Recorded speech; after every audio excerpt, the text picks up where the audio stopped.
Fala galera dos Segredos do Mountain Bike, eu tô aqui mais uma vez com esse ídolo nacional, cara mega foda aqui do mountain bike, o Henrique Avancini, que está aqui trazendo pra gente nesse primeiro bloco da entrevista aqui.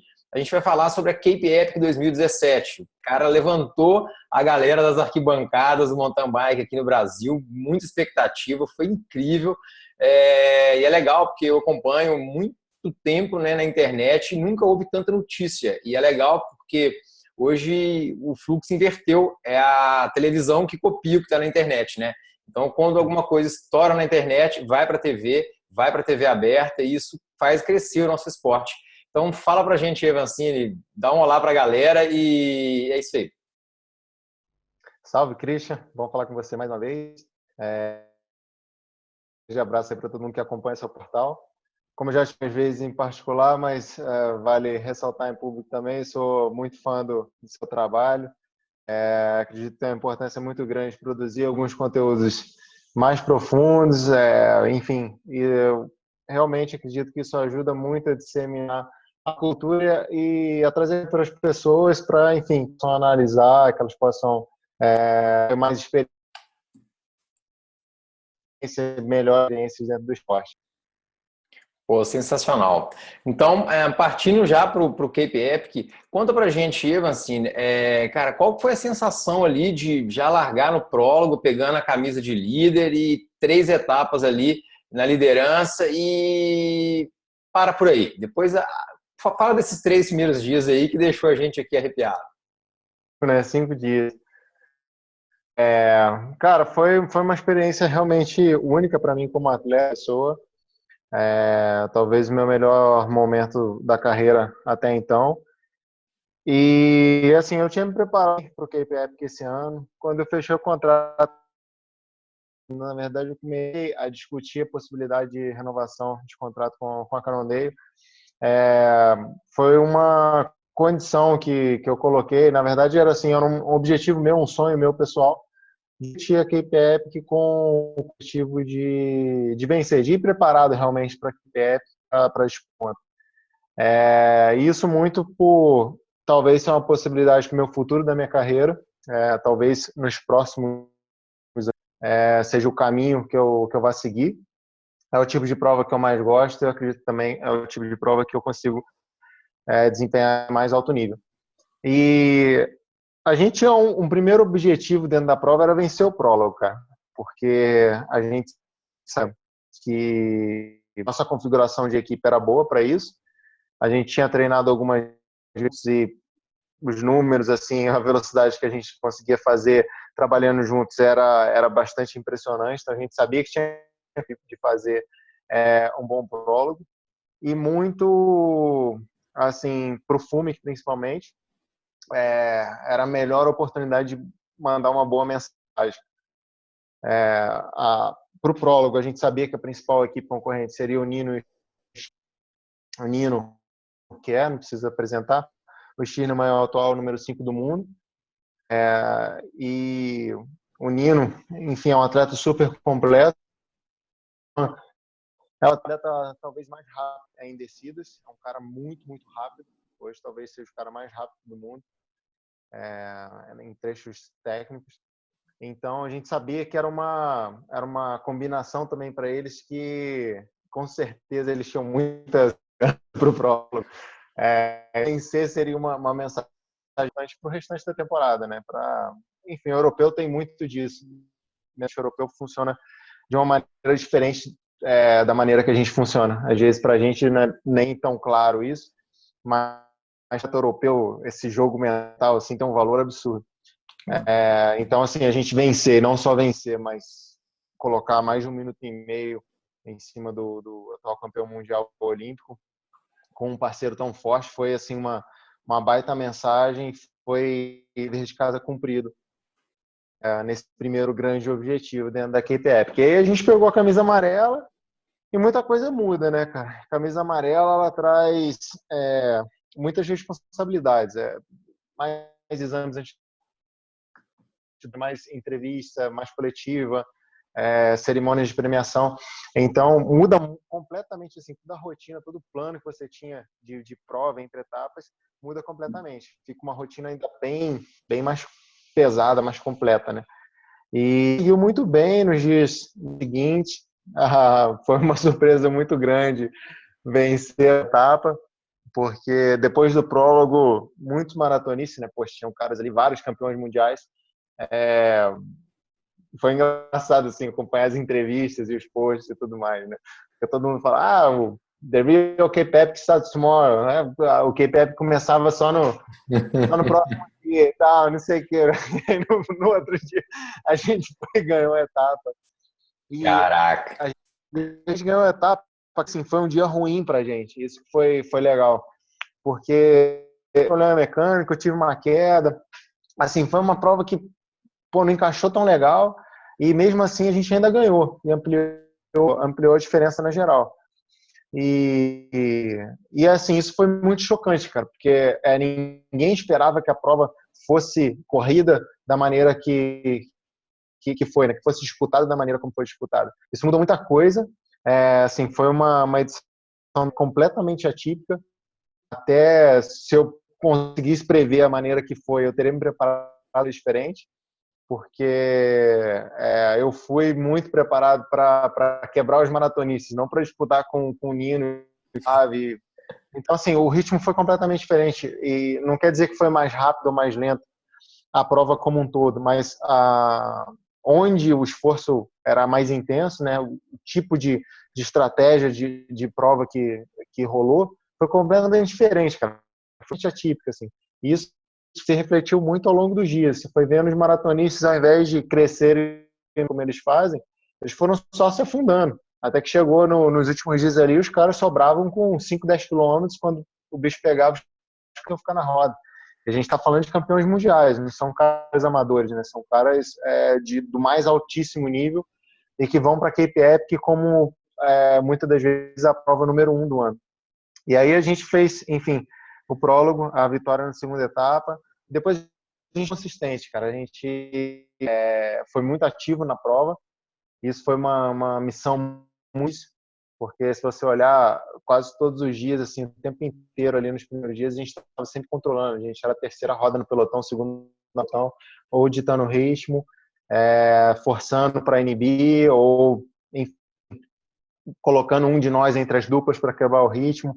Tem muita coisa que acontece numa prova como a Cape Epic, assim, que às vezes é um pouco imperceptível aos olhos, né? Parece só que o cara está mais na frente ou está mais atrás.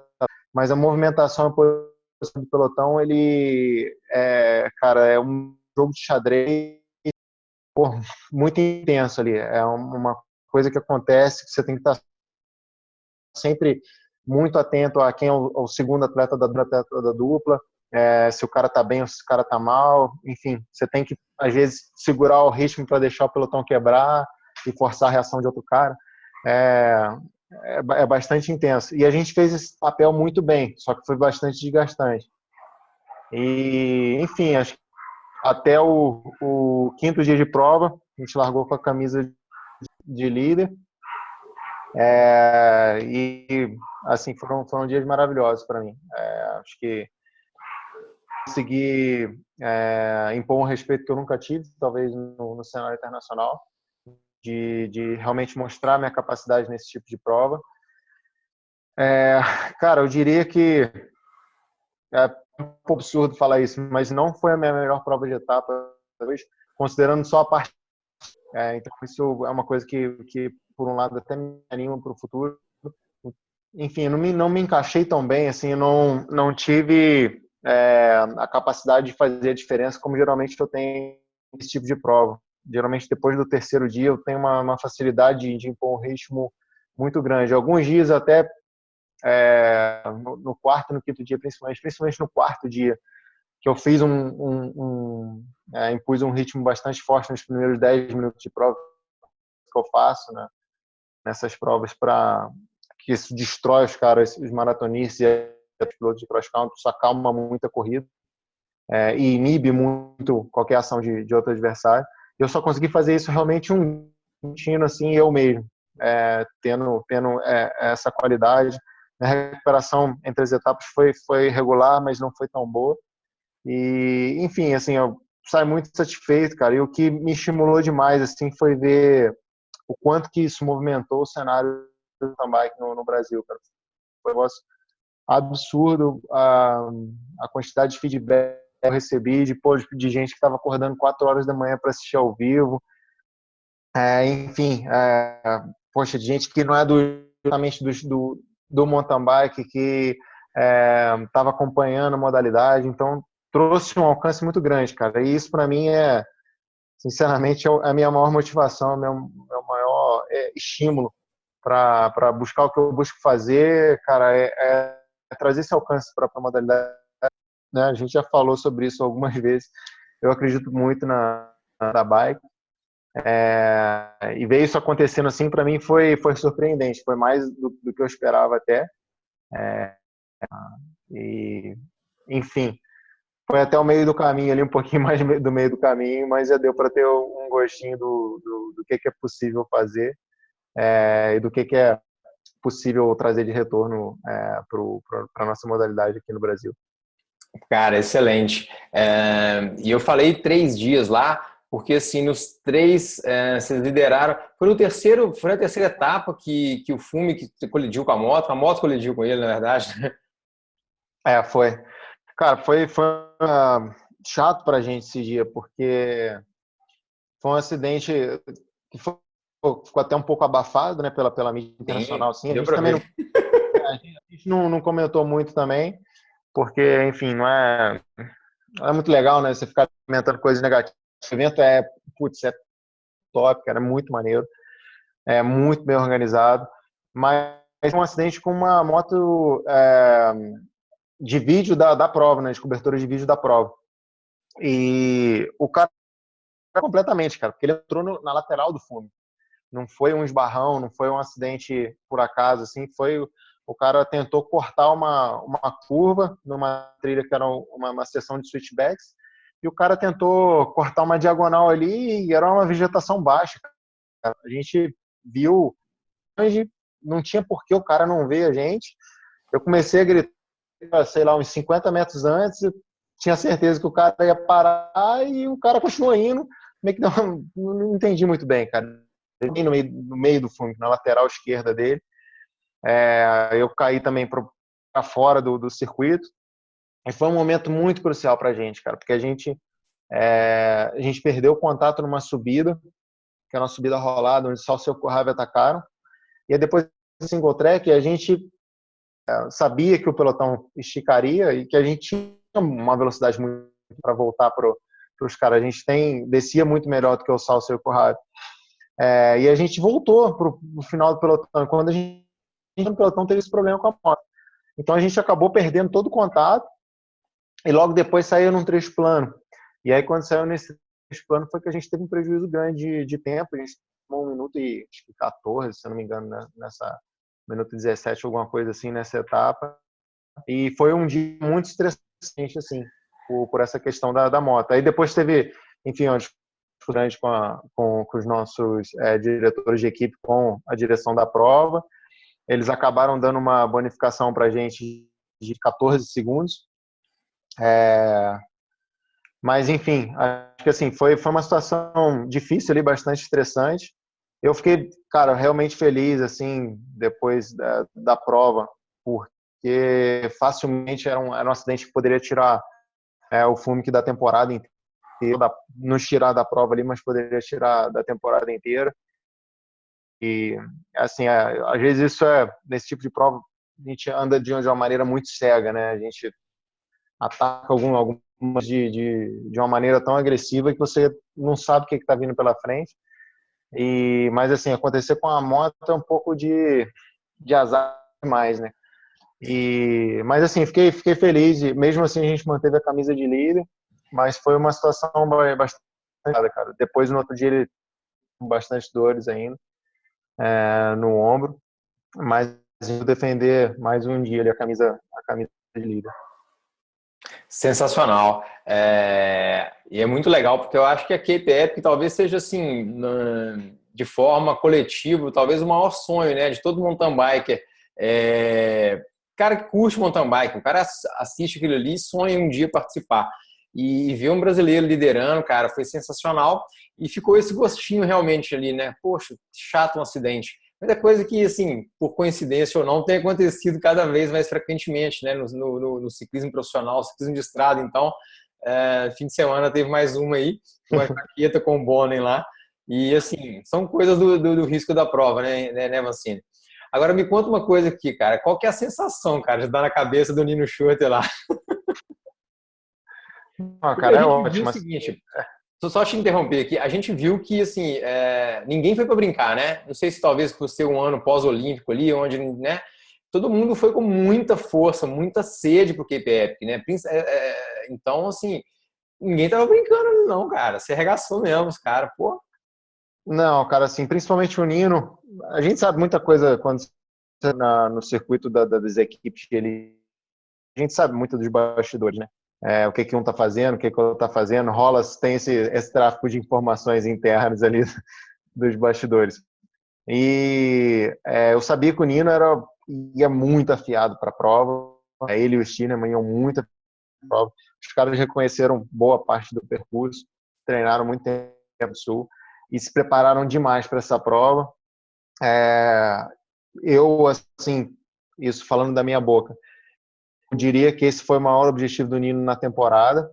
Obviamente ele vai competir a Copa do Mundo e o Campeonato Mundial com muita seriedade, mas assim o maior desafio pessoal deles com certeza era vencer a Cape Epic.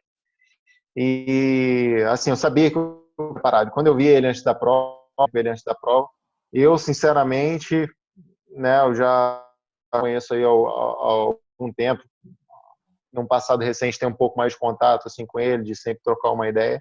Eu, sinceramente, nunca vi o cara tão trincado, cara. O cara tava fibra, o cara tava muito em forma. E eu sabia que ele ia para a prova para andar nas cabeças, e a postura dele já no primeiro dia, depois do prólogo, quando largou, assim, como ele estava tentando controlar a prova, como ele estava tentando ver os outros adversários, claro, para mim ele estava ali para a prova. E assim, cara, é uma sensação muito maravilhosa, cara, porque não assim por dar na cabeça do cara e tal, não sei o quê, mas ele é talvez o maior talento que o esporte já viu, cara, assim, um talento natural. Obviamente o cara se desenvolveu muito, tem uma equipe de profissional por trás dele excelente, mas é um cara que tem um talento natural absurdo, cara. Assim, os especialistas falam perfeito para a modalidade. E assim, eu consegui bater um cara desse, cara, para mim e assim, etapas também, sabe? Você botar do lado do cara, numa subida, pô, tu olhar para ele, tá aquela babinha escorrendo assim, a respiração do cara tá curta também. Cara, isso é sem preço, porque não é assim pelo prazer de você estar andando na frente de um cara desse, mas sem enxergar, cara, que todo assim de uma vida, todo, enfim, tudo que você tentou, tudo que você, cara, sempre batalhou assim muito na raça, né, com todas as limitações que você tem, você conseguiu chegar ali, né, de olhar para um cara desse, o cara que está com arco-íris no peito de campeão mundial, atual campeão olímpico, e ver o cara ali babando, cara, literalmente babando, assim. Isso é muito bom, cara. É uma sensação assim, não é, mais uma vez, não é o você tá andando no mesmo nível, andando mais do que o cara. Mas a satisfação pessoal que você tem, assim, de ver tudo, caramba, tudo que eu fiz, poxa, olha o que eu estou conseguindo fazer agora, né, cara? Assim, uma realização muito, muito forte, cara, muito profunda. Isso, assim, olhando para outros atletas também. Esse ano foi a Cape Epic mais forte de todos os tempos, de longe, cara. E foi o que eu falei, eram só esses caras. Quando você para e pensa que campeões mundiais não estavam nem na roda, cara, de tão forte que o ritmo estava, de tão alucinante que estava, chega a ser surreal, assim, porque a edição da Cape Epic mais forte foi a edição da Cape Epic com mais equipes na disputa, e a quantidade de caras ali super preparados e capacitados que entraram em colapso assim durante a prova foi absurdo, né? Então, assim, realmente eu fico, cara, acho que isso prova muita coisa para mim mesmo e mais do que para mim, acho que quebra desmistifica muita coisa, né, cara? Você acaba derrubando muitas barreiras. Obviamente, eu continuo tendo o mesmo respeito por esses caras, não me vejo no mesmo nível, mas assim, é mostrar que não é impossível. Realmente, os caras são melhores, os caras estão anos de desenvolvimento, muitas vezes, no caso do Nino, tem um talento muito maior também, mas isso que em determinados tipos de provas, em determinados dias, você consiga chegar naquele nível ali. E o que é que eu possa provar isso para que outros atletas não alinhem ao lado desses caras com medo, não alinhem ao lado desses caras com essa incerteza de pô, esse cara é imbatível, esse cara é o europeu, esse cara é aquele cara da equipe de fábrica. Então, assim, ao longo da minha carreira, não tinha na Europa, mas eu fui para a Europa competir por uma equipe europeia, ganhando prova na Europa, eu fui ganhei provas menores na Europa, não tinha ninguém correndo por uma equipe de fábrica, eu entrei numa equipe de fábrica, não tinha ninguém andando com esses caras e mesmo que por uma parte da prova eu estou lá do lado dos caras, cheguei a liderar talvez a maior competição da temporada, a mais importante da temporada.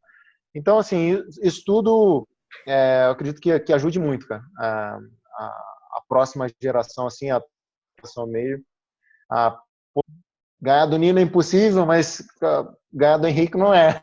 E o Henrique está próximo do cara, mesmo que seja uma prova do ano. Então, isso aproxima as coisas, né? Isso vai quebrando a coisa. E acho que é isso que dentro das pistas é o maior legado que eu posso deixar para o esporte.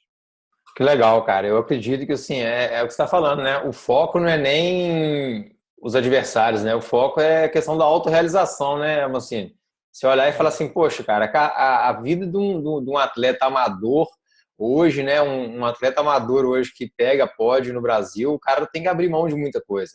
E no nível que vocês, né, se dedicam e treinam, ter esse tipo de performance realmente é um pódio, né? Para você olhar e falar, caramba, vale a pena realmente eu me dedicar e estar colhendo esses frutos aí. É sensacional para a gente assistir isso também. Eu coloquei até na fanpage do Segredos do Mountain Bike, eu comparo o seu feito a um brasileiro liderar, cara, uma grande volta ciclística de estrada aí, o Tour de France, e para mim é muito claro a equiparação dessas coisas, sabe? Então, assim, dá muito de parabéns. Queria que você falasse um pouquinho para mim, cara, dessa diferença aí que eu percebo que ficou muito clara realmente. O que você acha que mudou do perfil da questão da intensidade, né? O pessoal do cross-country batendo na cabeça dos maratonistas lá. Você acha que... Como que muda esse jogo, assim, para o pessoal, para mim também entender um pouco mais de detalhes, assim? O maratonista, ele faz aquela prova mais roladona ali, e aperta, e tem umas estratégias diferentes do que foi esse ano. Fala um pouco mais disso, eu achei bem legal essa colocação, e é uma coisa que é meio obscura, né? A gente vendo da TV, muitas vezes, a gente não entende esse jogo, e acho que vai gerar uma coisa, despertar, né? Um monte de coisa legal na gente aqui. Bom, vamos lá, vou tentar organizar minhas ideias aqui. A prova esse ano foi completamente atípica, como eu falei, foi diferente de todos os outros anos e com certeza durante, principalmente após a prova, muitos dos maratonistas das grandes equipes de maratonistas passaram e vão ter que repensar toda a parte de planejamento, de treinamento para uma prova como a Cape Epic, se eles quiserem realmente continuar andando bem nesse tipo de prova. O porquê isso, cara? Geralmente, como que acontece uma prova como a Cape Epic? O ritmo é muito forte, é muito intenso, todos os dias. Não tem um dia de descanso. Muito diferente se você comparar com uma volta ciclística que durante os momentos mais tranquilos, raramente acontece tranquilos dentro da prova, assim, um trecho plano que o pelotão está mais compacto e tal. Isso é raríssimo acontecer. Geralmente ritmo muito alto do começo ao fim e todos os dias. Então não tem nenhum dia que você possa recuperar e retornar à prova. E a prova era competida sempre muito, muito controlada pelas equipes dominantes. Então, todas as grandes equipes elas têm um time B ou até um time C. Por quê? Geralmente tinha equipe líder.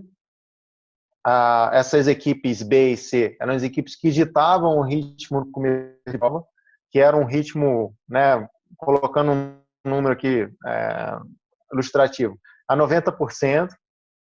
E quando chegava no momento mais avançado da prova, a equipe principal, a equipe, né, da dupla realmente mais forte, era onde eles andavam realmente mais forte, mas arrematando. E isso mudou muito, mudou completamente para esse ano. Por quê? Quando entrou esses caras na minha mente, muito provavelmente quem faria esse papel seria eu e o Fume. Talvez uma equipe ou outra, mas a gente se preparou para realmente mudar isso na prova. O problema foi que várias equipes mudaram isso também e criou uma outra disputa, criou uma outra prova, criou um outro tipo de corrida. E o ritmo começava, cara, no começo das provas, era ritmo de cross country. Era assim, era média acima de 400 watts nas primeiras meia hora, 45 minutos. Pauleira, cara, assim, coração lá em cima. Então, assim, nesse começo de provas, 45 minutos, 60 minutos de prova, as equipes B elas já estavam machucadaças, cara. Os caras já não conseguiam fazer mais nada. E os maratonistas, eles não lidam tão bem com esse começo de prova. E não é a intensidade em si, porque se botar um maratonista para andar 1 hora a 400, anda na boa. Só que a gente andava 1 hora 400 watts de média, só que assim, pum, pum, pum, pum, pancada o tempo inteiro. Então, era toda hora um ataque, pelotão esticando e comprimindo novamente. Então, isso muda muito no tipo de esforço, a distribuição da força. E geralmente o maratonista ele tem uma resistência lática, né, mais constante, mas ele não consegue produzir níveis de ácido lático, né, tão altos. O que é uma carga do atleta de cross country, né, que está mais acostumado com prova de mais endurance, de mais intensidade. Então, foi basicamente isso que aconteceu. O ritmo na primeira 1 hora afetava demais outros atletas e a própria organização do pelotão. Isso, ao longo dos dias, é uma coisa que ela vai, ao invés de ajudando o atleta de endurance, ela vai piorando ainda mais os caras, porque é uma conversa, na verdade. Né? Teoricamente, o endurance, quanto mais longa a prova e quanto mais a sequência, ao longo da sequência de dias, mas ele vai crescer durante a prova ou ter constante. Só que quando você começa a agir de uma maneira mais agressiva, esse atleta de endurance ele começa a acumular uma fadiga muito maior. Então ele vai perdendo rendimento. Então quando você pega ali a partir do 5º dia, do 6º dia, às vezes você olhava a primeira meia hora de prova, os caras assim como os próprios Bulls, o Calplat e os Uber, os campeões daquele app, acho que, se eu não me engano, foi na 6ª etapa, quando a gente perdeu a camisa de líder, com 7 km de prova, era um começo duro e tal, com 7 km de prova, os caras tinham 1 minuto e meio de gap. Então, assim, um negócio absurdo, os caras já perderam o pelotão, só que depois, no final da prova, às vezes o gap deles eram, assim, 4 minutos e tal, só que, pô, nos primeiros 10, 15 quilômetros, os caras estão espacados pelo pelotão de frente ali, por essa que a gente estava andando. E como tinham mais equipes assim, e muitas equipes ali, boa parte inteligentes, então, o que eu e o Fundo fazia muito? Se você olhar a transmissão, você vai perceber isso, se você olhar mais clinicamente. A gente se colocava lá na terceira ou na quarta roda do pelotão, né, na terceira, quando a gente fala roda, é a posição do pelotão ali, um de nós, o outro ficava mais atrás na 10ª roda, mas e aí o cara que estava na ponta lá, a gente puxava, dava uma segurada. E aí o pelotão quebrava um pouquinho, iam 2 caras ali, às vezes de dupla diferente, então não é uma importância muito grande. E acelerar, então fazia esse movimento de esticar o pelotão, esticar e compactar, e aí a gente revezava. Eu ia para a 10ª roda, ia para frente e fazia isso. Então, com isso, a gente matava qualquer possibilidade desses caras se acharem na prova. Mesmo que o pelotão estava compacto, o quebrado, a gente fazia questão de ficar quebrando o ritmo toda hora. Então, é assim, muito pequena, cara. Você tá 5 segundos ali só atrás do cara ali, você acelera de novo, encosta, e isso tem um reflexo lá atrás, né? Às vezes, lá atrás.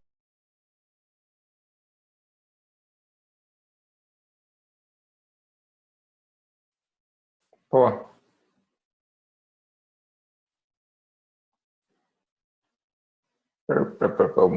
travou pra você aí, Vacina?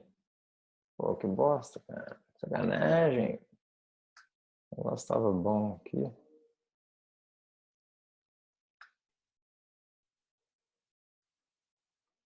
Ei?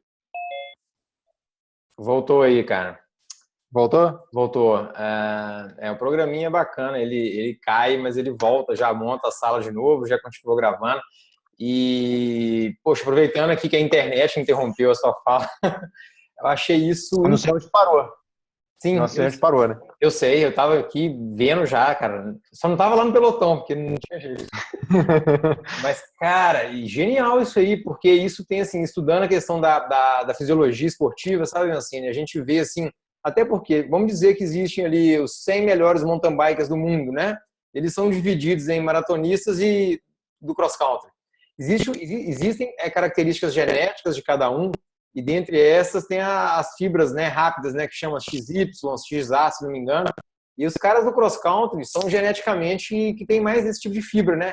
É o atleta que consegue mais arrancar, mais ter explosão ali no sistema anaeróbico alático, né, que dura poucos segundos.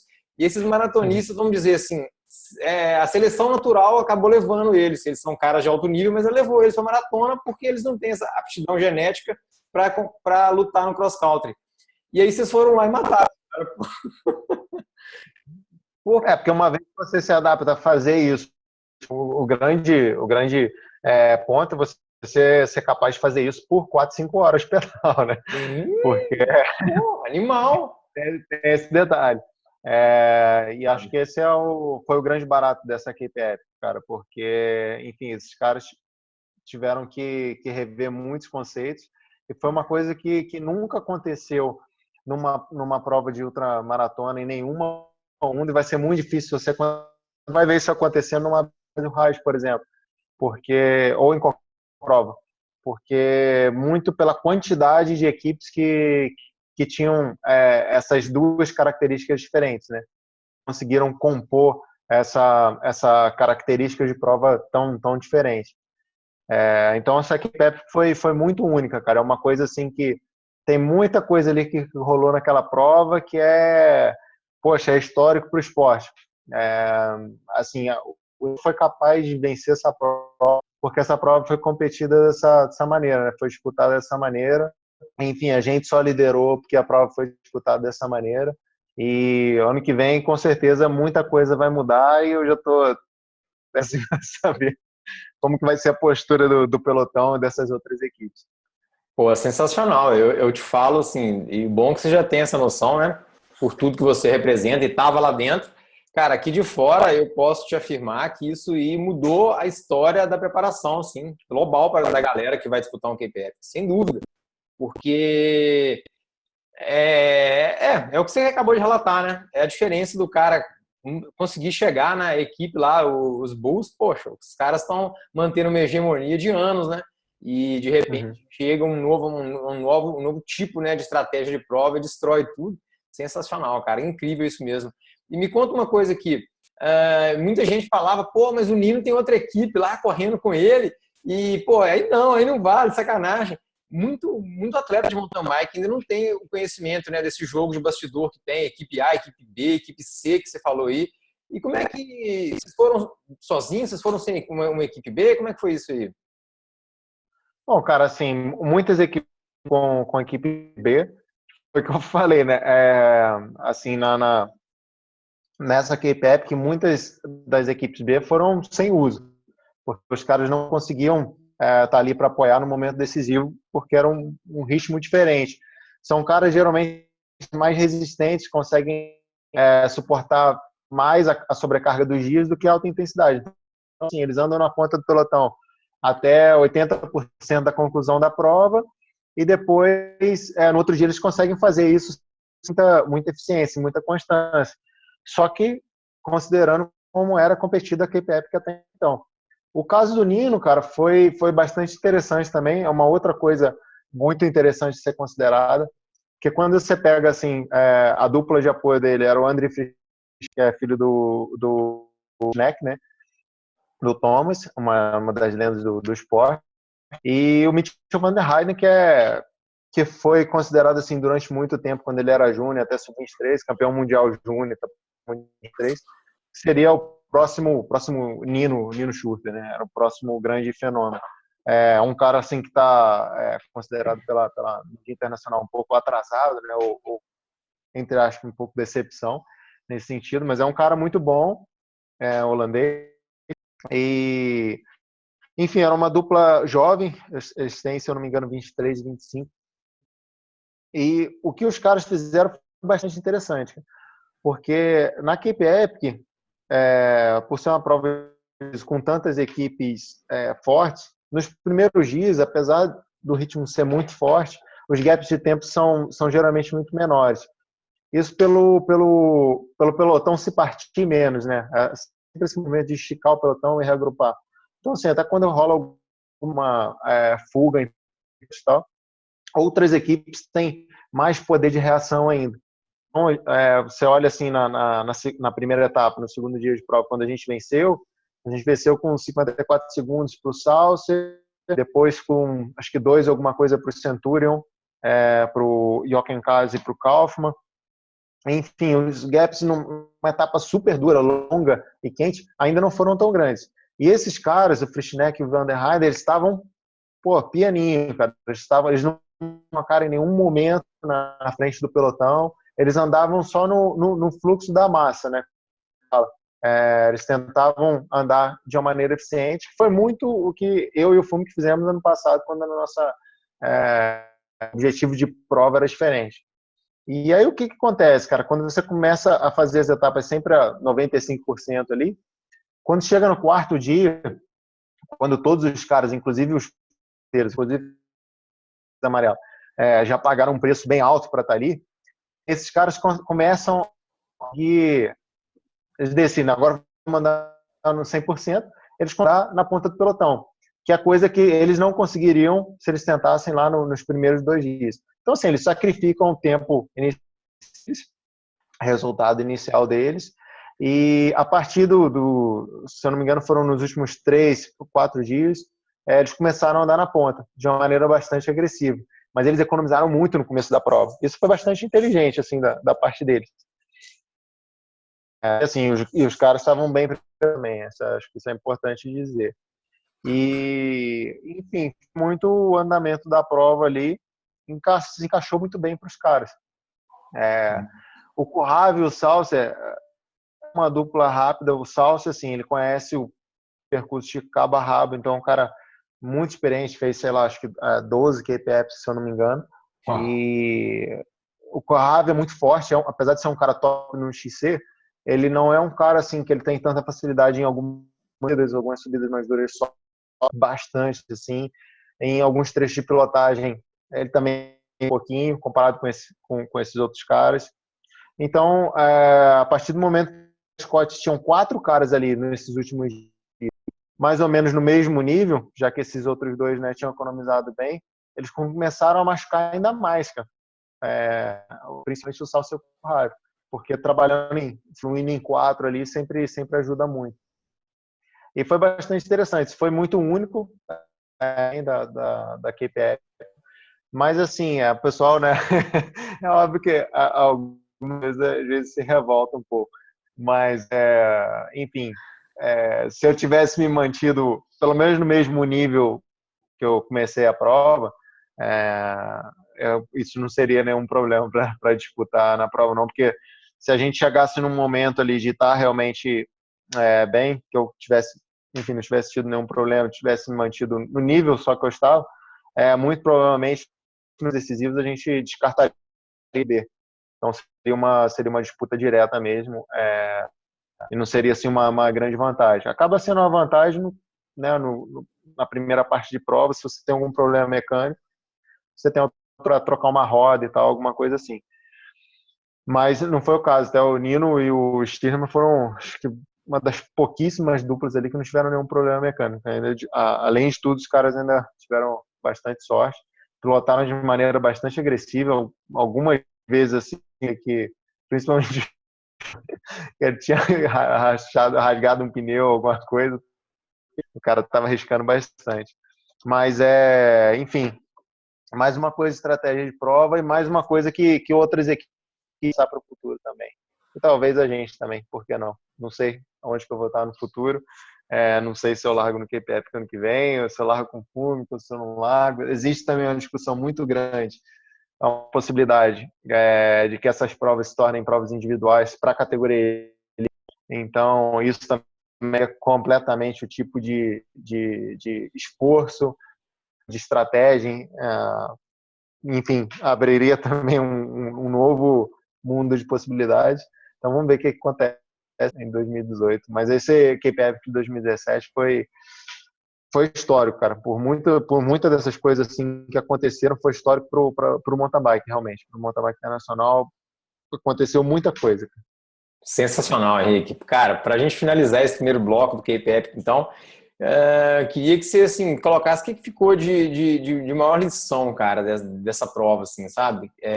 E que você poderia, assim, gerar de valor para a galera do mountain bike aqui do Brasil, que está num nível ainda muito diferente, né, desse nível, mas que vê isso aí, se inspira, se motiva e que viu, cara, um atleta brasileiro aí, igual você falou, olhar para o lado, ver a galera babando junto e entender que é possível, né?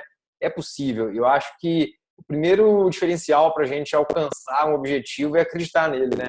Então fala para a gente aí, passa uma mensagem aí para a galera para a gente finalizar esse primeiro bloco aqui. Não, cara, assim, para mim, nenhuma coisa que eu aprendi nessa KPF. Obviamente, estou sempre aprendendo nas novas coisas, mas uma grande lição que eu só reforcei é lidar com as adversidades, assim, né, cara? Porque é uma prova muito intensa que acontece muita coisa e que a gente se apoia tanto no que está dando errado que isso acaba sendo um limite para a gente superar pequenas coisas e chegar, enfim, mais altos, né? Isso, assim, eu olhando para a KPF, que eu ganhei o prólogo, a gente ganhou o prólogo, no dia eu tive um problema mecânico, eu tive uma queda, eu tive um momento que teve uma quebra do pelotão num banco de areia que o Stirman caiu na minha frente quando eu tinha acabado de consertar esse problema mecânico, tinha investido muito e tal. Então não foi uma etapa tão boa, mas mesmo assim a gente venceu. No outro dia foi um dia normal pra gente, no outro dia a gente teve o problema com a moto, a gente teve 2 furos de pneu, aí eu tive uma infecção estomacal, no outro dia eu ainda estava com infecção estomacal, a gente teve mais um furo de pneu. Assim, é muito do que você consegue tirar de bom nos momentos difíceis, né? Quanto que você consegue gerenciar todas essas coisas difíceis e mesmo assim fazer sair alguma coisa boa dali. E o mountain bike é isso, cara. E quando no pelotão de ponta ali, todo mundo, o cara erra, o cara toma tombo, o cara tem problema mecânico. E o problema é que às vezes a gente fica muito preso a essas coisas. A gente se limita muito por isso, de que assim, quando às vezes eu até falo, né, relato de prova e tal, as coisas que acontecem assim, pô, você teve um problema mecânico, você teve uma queda e tal, isso não é justificativa, é um relato, isso faz parte desse esporte e fazer, cara. O dia que eu fizer uma prova assim, que eu falar no final, poxa, hoje foi feita, cara, não errei uma curva e tal, não sei o quê. Às vezes quando você vem, se mascara um pouco os seus erros. Mas assim, não vou me sentir biker, porque isso acontece para mim, isso acontece para todo mundo, cara. Todo mundo tem um probleminha em algum momento, tem alguma dificuldade. É um esporte muito variável, cara, um esporte de muita exposição a diferentes situações. Então, a gente tem que estar sempre consciente disso, entendeu? As coisas, entre aspas, né, dão errado. E a gente tem que dar o tempo inteiro. É sempre essa luta contra o incerto, né? Contra a adversidade ali. Você tem que fazer. aquilo fluir de maneira, aquilo ir sempre buscar o lado bom da coisa, né? Então, para mim, a Cape Epic foi muito isso, cara. Em grande parte dos dias ali, a gente liderando até o quinto dia ali com a camisa amarela, se eu olhar assim para os bastidores, o andamento da prova, eu diria que não foram a parte do prólogo, onde a gente andou muito, sintonia muito boa, os 4 dias seguintes não foram dias lisos pra gente, assim, sabe? Não foram dias tranquilos. Sempre teve comigo com fume que tal, sempre teve uma situação chata, ingrata dentro da prova ali, que foi ruim, assim, não foi que a gente terminou a prova e falou, poxa, hoje fluiu bem, a gente estava legal e tal, não teve nenhum problema, não teve queda, ninguém caiu com a gente e tal. Sempre teve algum probleminha, assim, mas mesmo assim a gente ainda estava liderando. E muito porque até aquele momento ali a gente conseguiu lidar muito bem com essas adversidades, né? De todo mundo que teve problema, a gente foi quem lidou melhor com esses problemas. Esse é o mountain bike. Pô, sensacional, sensacional, cara. Baita mensagem aí, né? Porque é isso mesmo, né? A gente vê com muita frequência esse tipo de acontecimento. E me fala aqui então, Avancini, cara, ganhou a primeira etapa lá de Araxá, Copa Internacional, incrível. Poxa, que vibrante aquela vitória em Araxá. Uma baita participação no Cape Epic, vice-pan-americano. A gente vai fazer agora um bate-bola a respeito disso daqui a pouquinho. E aí, quais são os próximos objetivos da temporada? Campeonato Brasileiro, fora do Brasil? O que vai rolar, cara? Não, agora eu tô uns dias de molho. Sofri uma queda agora no Pan-Americano. Acabei trincando aqui uma fratura no dedo. E, enfim, eu já tinha planejado após o Pan-Americano recuperar. Até é estranho, porque eu não me sinto na necessidade de estar passando por esse período de recuperação fisicamente, né? Eu muito mais cansado nessa altura da temporada, depois dessa sequência de Araxá, Cape Epic, Pan-Americano. Mas, enfim, algumas coisas que eu alterei esse ano na preparação responderam super bem, eu estou me sentindo muito bem, então a gente só vai seguir o plano, mas por uma segurança de fazer um bom trabalho para os próximos objetivos. Eu tenho agora da temporada bastante um pouco mais calmo, principalmente esse mês de abril para mim basicamente vazio, e o mês de maio eu vou começar uma preparação que vai durar até o final de junho. Esse ano eu mudei muitos meus objetivos, assim, né? Eu quis, enfim, buscar novos testes, me expor a novas coisas, e tem sido interessante até agora. O primeiro é preparar para a Cape Epic, que eu diria que foi bom, foi uma boa experiência. E o segundo é me preparar para o Campeonato Mundial de Maratona, que é na Alemanha no final de junho. Então, esse ano, antes disso ainda, essa semana a gente ainda vai acertar alguns detalhes, mas eu não vou competir toda a temporada das Copas do Mundo de Cross Country, vou cortar algumas etapas para fazer outro tipo de prova, também para me dar um pouco mais para treinar o Campeonato Mundial de Maratona. E esse é o meu próximo grande objetivo, vai ser no final de junho. E aí, após o final de junho, aí eu vou repensar meu final de temporada. Provavelmente vou tentar voltar a fazer uma preparação mais cross-country para o Mundial de XCO, que vai ser na Austrália. E, enfim, mas aí depende de muitas coisas. Pretendo competir a Brasil Ride também. Dependo de parceiro, de empenho de um parceiro, mas gostaria de fazer para disputar a vitória na prova, realmente lá em condições para vencer a prova.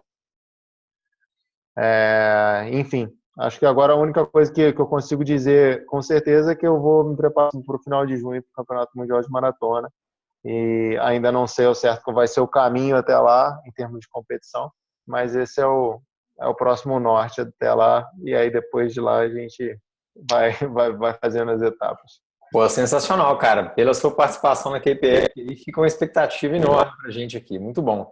Então, eu vou te agradecer agora por esse primeiro bloco da entrevista aqui. Foi muito, muito, muito bom, cara. Muita informação de valor, muita coisa legal aqui pra galera que curte o canal. E é isso, deixa uma palavrinha final aí para a gente encerrar essa entrevista.